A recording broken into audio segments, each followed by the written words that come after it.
మంచిగా 8th class Prasanna Lakshmi ఒక మంచిగా ప్రాజెక్టు ఒక మంచి స్టోరీతో ఏం చేసింది అనుకున్నాం కదా, ఆ స్టోరీ కూడా చదువుతాను నేనండి. మా ఊరి పక్కన ఎత్తైన కొండ ఉంది. దాని మీద ఓ దేవత వెలిసింది. ఆమె పేరు కొండలమ్మ. మా ముత్తాతల కాలం నుంచి జరుగుతుంది అక్కడ పూజలు పునస్కారాలు. వివిధ గ్రామాల ప్రజలు పోటీలు పడి ప్రభలు కడతారు, రికార్డ్ డాన్సులు పెడతారు. పల్లెటూరు జనం అందరూ తిరునాళ్లకు వస్తారు. మా ఊరి పేరు కొండాపూర్. నేను మా ఊరు హై స్కూల్లో 8వ తరగతి చదువుతున్నాను. ఈ పండగ వచ్చిందంటే చాలు మాకు సందడే సందడి. 3 రోజుల ముందే బడికి సెలవు ఇస్తారు. తిరునాళ్లకు కట్టే ప్రభల పోటీలో ప్రతి ఏడు మా ఊరి ప్రభకు ఫస్ట్ ప్రైజ్. పోటీలు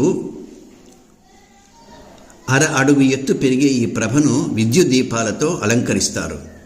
దాని మీద రంగురంగుల కాగితాలు అంటిస్తారు. దాని ముందు ఎద్దుల బండి వెళుతూ ఉంటుంది. దాని మీద డాన్స్ జరుగుతూ ఉంటుంది. ఈ డాన్సులు జనం విరగబడి చూస్తారు. ఈ జనంలో నేను కూడా ఉంటాను. మా బడికి కొత్త మాస్టర్ వచ్చారు. మా పండుగ కూడా దగ్గరలోనే ఉంది. మా పండుగ విశేషాలు కొత్త మాస్టర్కు కథలుగా చెప్పాము. ప్రతి ఏటా 5 లక్షల రూపాయల వసూలు చేసి ప్రభను కడతారని చెప్పాము. ఆ విషయం విని ఆయన ఆశ్చర్యపోయారు. ఉన్నట్లుండి మా ఊరిలో అతిసార వ్యాధి వ్యాపించింది. వాంతులు విరోచనాలతో చాలామంది చనిపోయారు. ఇది కొండలమ్మ దేవత అని అమ్మ నాన్న అనుకోవడం విన్నాను. ఇది కలుషిత నీటి వల్ల వచ్చిందని మా మాస్టర్ చెప్పారు. మా ఊరికి నీటి సమస్య ఉంది. 6 కిలోమీటర్ల దూరం వెళ్ళి వాగు చెలమలో మంచినీళ్లు తెచ్చుకుంటూ ఉంటాం. వాటిని తాగటానికి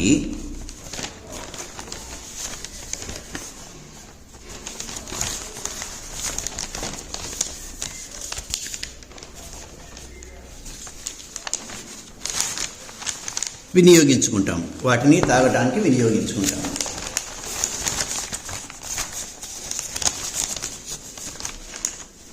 ఇక వాడుకోవటం కోసం బోరింగ్ నీళ్లు చప్పగా ఉంటాయి. అందువల్ల ఫ్లోరైడ్ ఉందని, ఎముకల జబ్బులు వస్తాయని ఎవరూ తాగరు.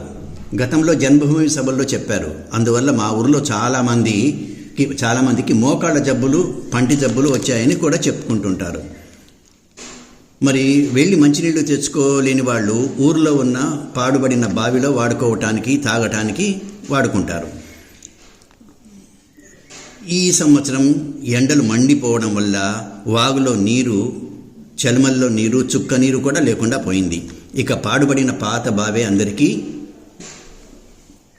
ఉపయోగపడింది.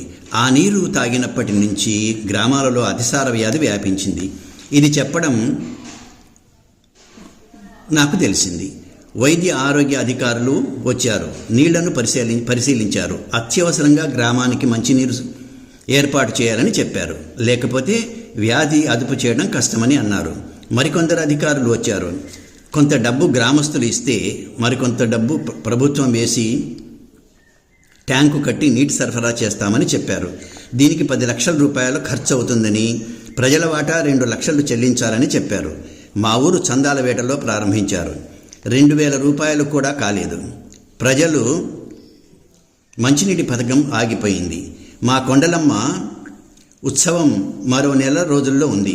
ప్రభను కట్టడానికి గ్రామస్తులు సమాయత్తం అవుతూ ఉంటారు. ఇంటింటికి తిరిగి చందాలు వసూలు చేశారు. వారం రోజుల్లో 5 లక్షలు పోగయ్యాయి. నాకు చాలా ఆశ్చర్యం వేసింది. అన్నిటికీ ఏర్పాట్లు నయా పైసా కూడా ఇవ్వలేదు. నీటి ఏర్పాట్లకి కొండలమ్మకు ఇంత వసూలయ్యాయి.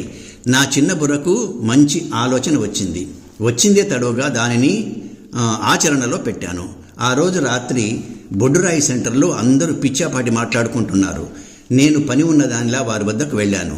కళ్ళు తిరిగినట్లు నటించాను. అక్కడే పడిపోయాను. ఎవరో నా ముఖం మీద నీళ్లు చల్లారు.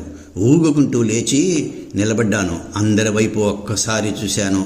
ఏమిరా, నాకు కోపం తెప్పిస్తారా? నేను కొండలమ్మను. మీ ఊరంటే నాకెంతో ఇష్టం. అందుకే ఇక్కడ వెలిశాను.